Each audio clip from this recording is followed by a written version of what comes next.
Hey, I'm Alex, and this is where I document my business journey. So, today I just kind of wanted to address first video it was really weird for me, and it wasn't great.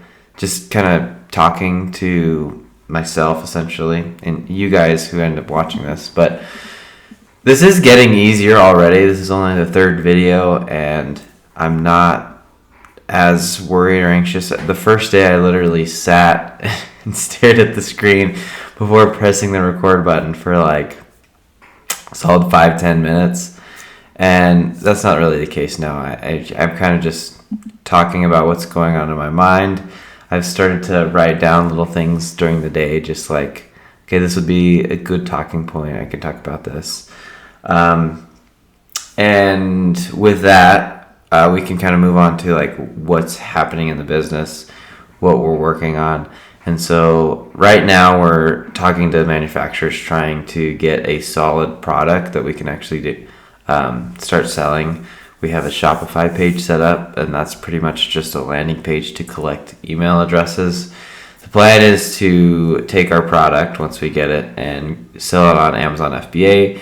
Amazon's got trust. People are happy with Amazon, as opposed to just a sketchy one-off website. Until you have that brand trust and brand loyalty, it's very difficult to, like, the conversion rate on sales on our own website is going to be way less than conversions would be on Amazon.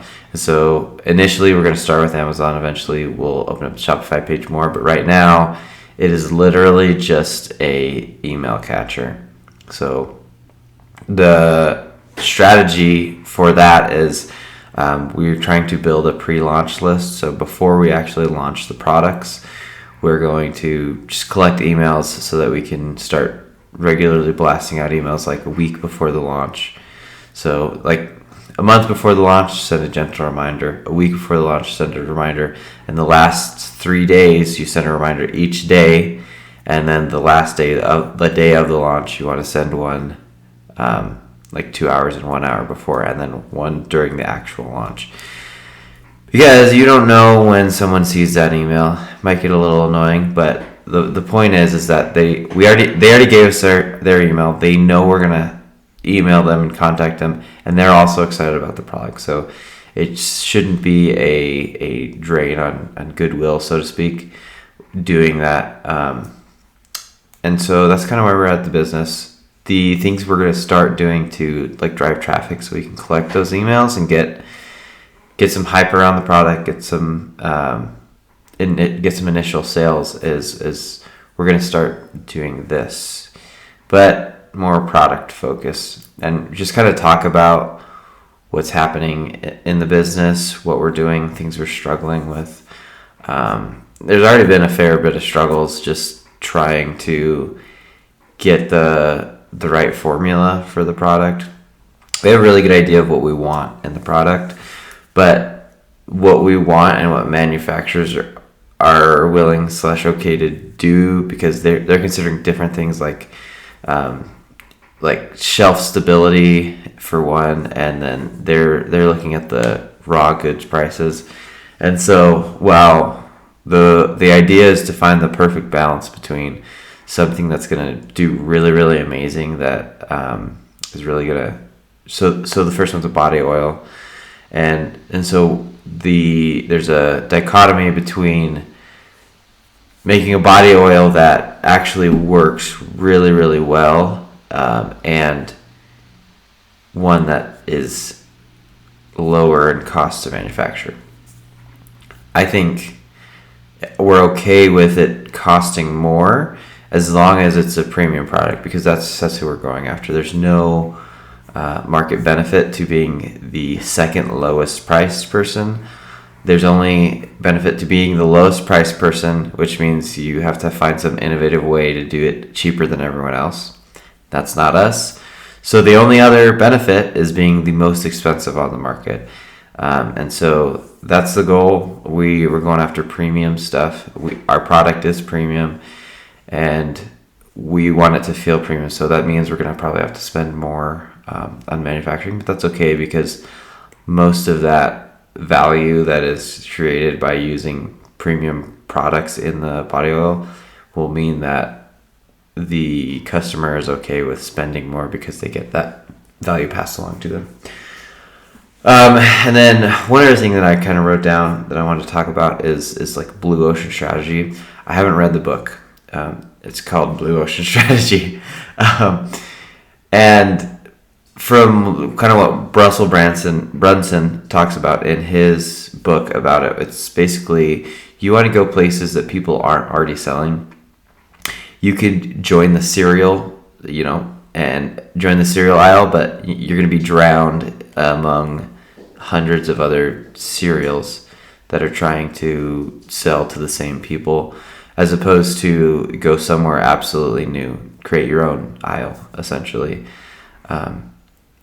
In Red Oceans, there's two big key players, and they swallow up like 60 to 80% market share, and every other player in that same space is just fighting for 20%.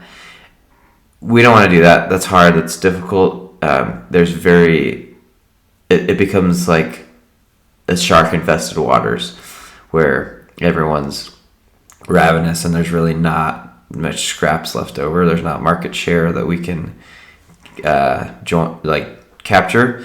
And so if you can make a blue ocean by doing things like that differentiate your product. And so, well, although like at first we're probably just going to be entering a red ocean a little bit, we're doing different things with the body oil. So like it's all natural oils. A lot of them have some synthetic oils.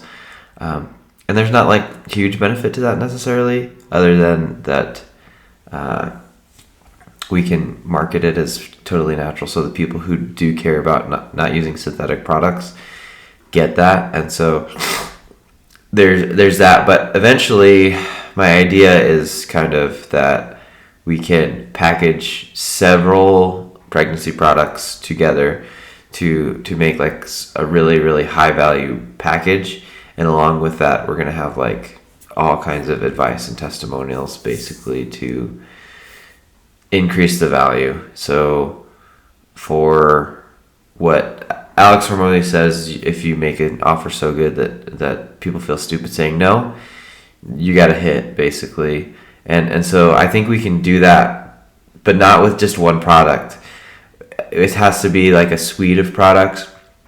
And then along with that, we give them all the articles and guidebooks to pregnancy for that mom that really doesn't know. She's entering into a black box of what is pregnancy going to be for me, and the only person she really has to talk to about it is her mom and her doctor. So if we can provide that, I think that's our blue ocean, because no one really does that. And I think businesses are scared too, because if they say something and it doesn't work for one pregnant person, then it's an issue. But I think we can get around that really easily, just like, hey, we're not doctors, but this is what has worked for a lot of people before you. And so it might work for you. Try it and kind of iterate from there. And so what we're doing now to get people on email lists is we're going to be posting content just of the journey, what's happening. We have to figure out what platform. We haven't figured that out yet. This isn't for the business necessarily. This is just for me and for documentation. So by tomorrow, I will know which platform, and we'll have at least one video posted up there, or article, depending. That's all I got. Thanks.